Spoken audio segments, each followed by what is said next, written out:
So, this is a Whirlpool washer glass lid.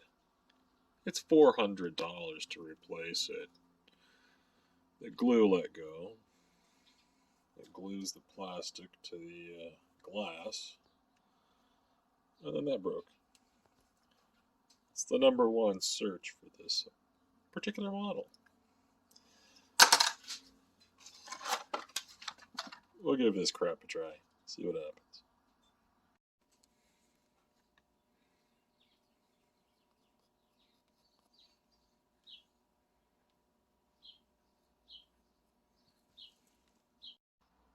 Such as it is, she's glued together.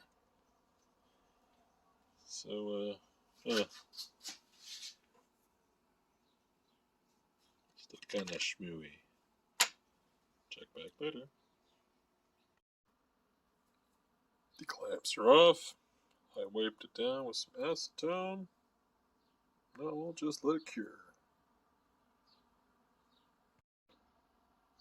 Clamps are off. Stuff this void here with this steel stuff crap. Hopefully to back this up. Oops. Steel stick. There. Ta-da! Back in place. We'll see how long it takes to break. Adios. Opens. Closes. Opens. Closes. Mission accomplished.